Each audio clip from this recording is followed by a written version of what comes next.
So what I have on the work mat today is a Game Boy Advance. This doesn't belong to a customer. This is one I purchased myself from eBay.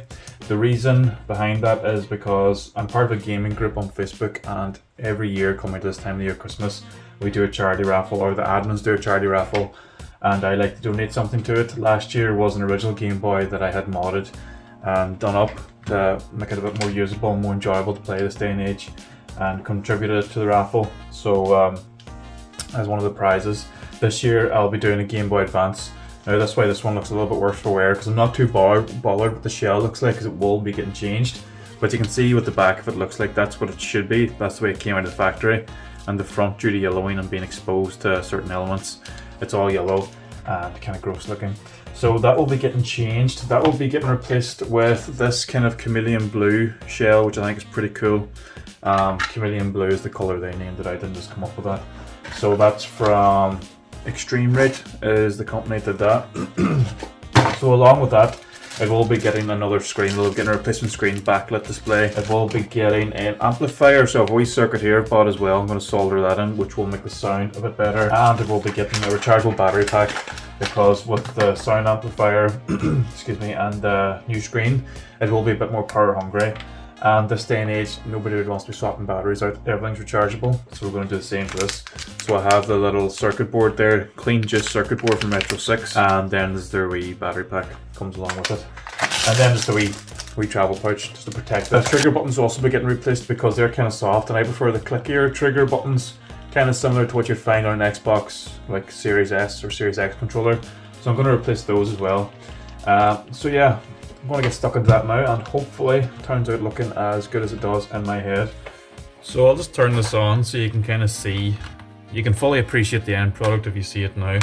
So I have some game here. I'm not even too sure if that's a officially licensed game or some rip-off, but it works, so that's all that matters. The power button is a little bit funny in this too, but so I have the sound up full. Hopefully you can kind of see that and get an idea of what we're working with right now. Sound wise as well, I'll use the same game afterwards so we can tell the difference. But yeah, so that's what we're working with, and that's what we want to upgrade. First thing I'll do is I'll take the motherboard out of the shell, replace those triggers, so they're clicky triggers. Just yet, you hear that, very soft. So the new ones, you'll hear the difference, they're very clicky. So that's the first thing I'll do, actually, the triggers.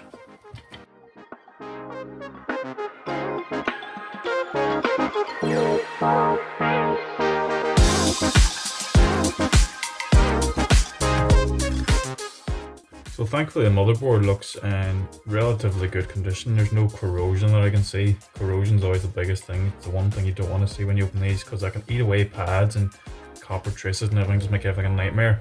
This looks not too bad though. Speaker needs a wee clean, but other than that, it looks good to go. So these are the triggers I'll be removing, these wee black buttons here.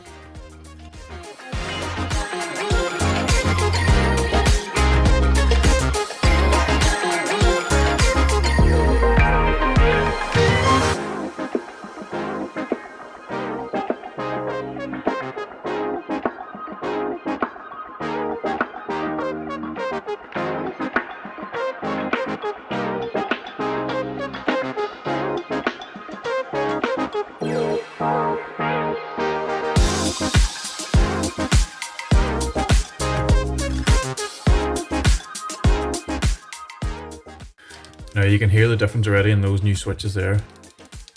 They're far more clickier, give a more tactile feeling. I think far more enjoyable to play. I know they're not exactly like the original, but I definitely think they're an improvement. So I'm just going to give the speaker a quick clean here now as well, because it's looking a little bit grimy, but still working, so it's pretty clean it needs. Okay, so I think I'll do the audio speaker next. So I'm going to disconnect the speaker, and then I'm going to connect this board up to all these points here.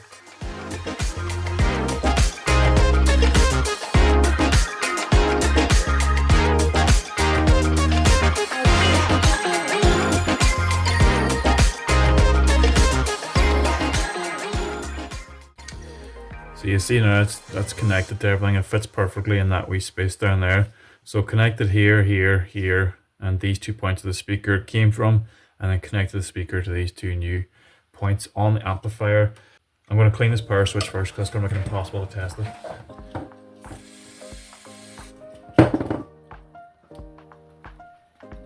So this is what it's like with the amplifier. Okay, so connected back to the bypassing the amplifier.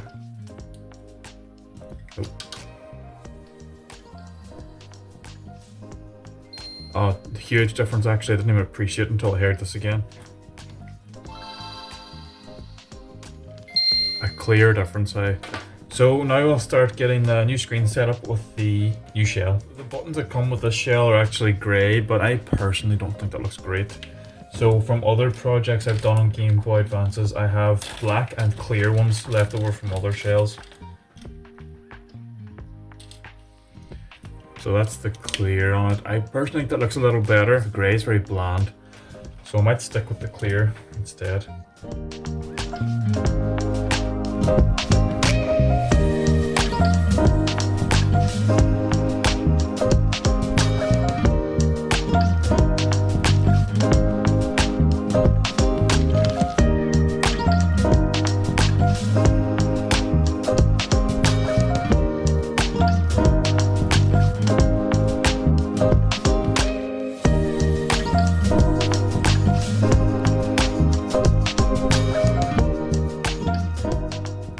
So that is the whole thing built there now and ready to go. So it has the USB thing in the back for the battery. Sorry, the battery goes in here, and the way this works is it just takes power in through this board. So it just kind of hooks into those wee contacts there. I've had to grind away a bit of the plastic on this battery cover because it wasn't made for this mod. The thing itself comes with a clear cover like that there. And then whenever you plug it into charge with any USB cable, it works with PD power as well, so it doesn't have to be one of those dumb chargers. It could be a smart charger. You have the lights here, charging lights. I'm going to put the clear cover in with whoever ends up winning this Game Boy Advance, so they can choose what they want to do. Maybe they want to keep the aesthetic of the matching battery cover, or if they want to have the clear one so they can see the charging indicators. Completely up to them. I personally prefer this one. I'll give the winner the choice. They can use whatever one they want. So if we turn this on now, we'll see the difference in the screen and the sound. So it's obviously far louder, and the screen looks far better. You can see that so clearly, and it looks nice with that there kind of glossy finish on the shell as well. Now I have to turn this down a little bit because the last time before it was modified, we had the volume up full and I could talk over it quite clearly. But with this it's quite loud, so I have to screw it down a little bit. But you see that difference there, that backlit screen. And again, if we hold select button, we can change through the settings there. So you can change color settings and stuff like that. There's a few different grid options as well. You can add like a retro pixel kind of grid display. You have the touch sensor here.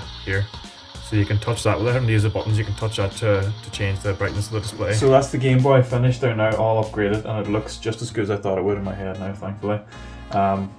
I love how the light just bounces off that. It's so nice, such a nice glossy finish on that shell.